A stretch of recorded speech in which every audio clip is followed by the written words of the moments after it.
After trying to scale my agency, I had some limitations, and I was finding out slowly that the limitation was not the external factors like, the weather and things like that, and the tools that were given to me.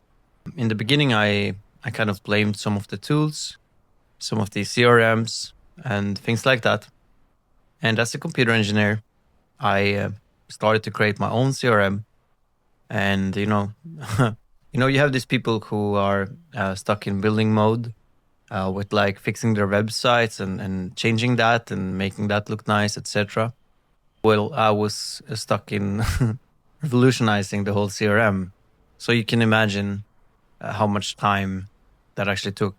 But when that's said, I do think that the experience that I gained was highly beneficial, because I was able to reverse engineer the whole CRM, like go high level, even how HubSpot are working as well, etc.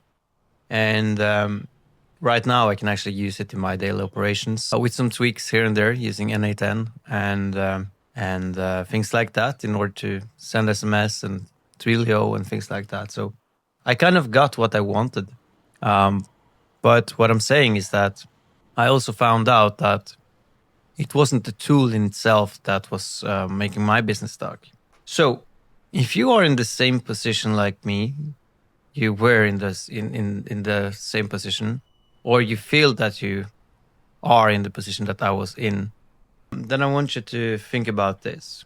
I want you to think about, why did you start an agency in the beginning? Was it your peers? Was it your family or your friends that wanted you to do something differently? Was it out of anger because of a work situation, or something that just challenged you and wanted you to make money? If there's any of these reasons, I don't think that the reason for you is strong enough, and that's why I'm asking these questions. Because if the reason is solely just for impressing someone or changing your workplace, then it can take 2 months and you want to go back to that workplace. So there has to be a stronger drive, a stronger passion. And for me, I found out that my strongest passion was to travel the world, like I'm doing now, and help people. Not help people in this world in the way that it is, but talk to them about why the world is the way it is, why there's so much war, why there are so many things going on, etc. And that was my driving point. So, yeah, of course, it's one of the things of having the value of the money, being able to travel, which gives you that luxury of going anywhere you would like to go. But the sole purpose, it wasn't like to drive a Lamborghini and things like that. So why am I saying this is because I need you to really, really deep dive into your heart and find out what is your true passion. What is it that really makes you kick? If you find out that, there is a passion related to helping people, surviving economical problems so you can become a coach, etc. If there are other areas of your life that you feel like you can help others because you were in that same situation, then those are fine things that you can write down in order to make your goal more, how can I say it, more tangible, something that you can actually hold, not just abstract. So by having a clear path, like most people are talking about, but from hearing it from my perspective as a computer engineer, as a salesperson, having to learn all these kind of things and dealing with a lot of meetings, etc., I found that it wasn't the tools, it wasn't that was holding me back.